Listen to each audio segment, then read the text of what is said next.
Alam mo, ito ay pangalawa na nahuli namin na may kinalaman sa mga guerrilla mining operations sa pinapatakbo ng mga Chinese. No? So, medyo nakakabahala po ito sapagkat patuloy kami nakakatanggap ng report sa mga katulad nito. Dumarami na ang ulat na natatanggap ng Presidential Anti-Organized Crime Commission kaugnay ng tinuguriang guerrilla mining operation sa bansa na pinatatakbo ng mga Chinese.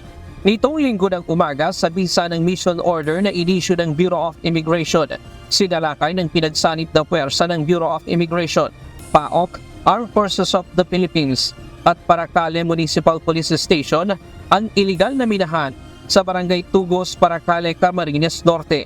11 Chinese national ang naaktuhan ng mga otoridad na nagtatrabaho ng walang kaukulang permit. Karamihan sa kanila matatanda na.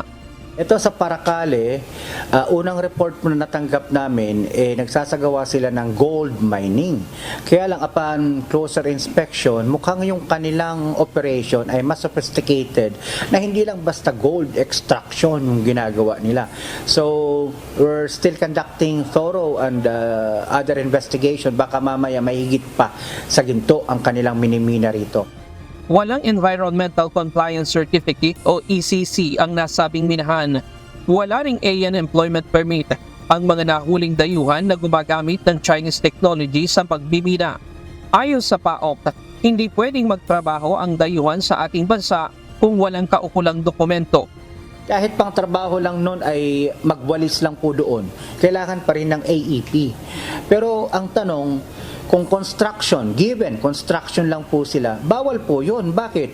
Ang Alien Employment Permit ay pinapayagan lamang ng ating gobyerno kapag yung economic activity na gagawin ng banyaga ay hindi kayang gawin ng lokal. Itinanggi naman ng isa sa nahuling Chinese na nagsasagawa sila ng illegal na pagbibina. Are you looking for? Is there gold there? 你们在那边是发现了什么？就是只是技术嘛，哈。I think 是。我们不是采矿，他们要建设一个工厂，需要技术指导。我们在这一方面就是有一些技术，但是我们这个事情还没有完成，我们还没有拿到收入。He come here to be 技术嘛，是吧？I think it's the technicals for factory to I think renovate or something like that. What? Like renovate factories or maybe have a plannings there, have a project there. Okay. And then until now, I think that one is a basic salary. Okay. After that, maybe it's already done or the project is already end.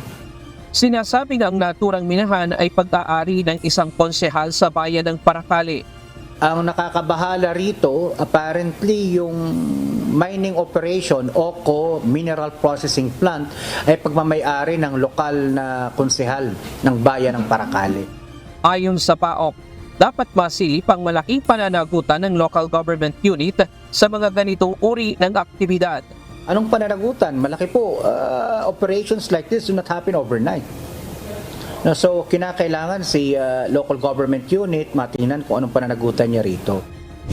Panawagan ng PAOK sa LGU na ipagbigay alam sa kanilang tanggapan kapag mayroong foreigner na nagsasagawa ng illegal mining operations sa kanilang lugar. Ngayong araw dinala na sa detention facility ng PAOK sa Pasay City ang 11 Chinese at nahaharap sa immigration law violations at posibleng environmental crimes. Ryan Lacanlale, UNTV News and Rescue.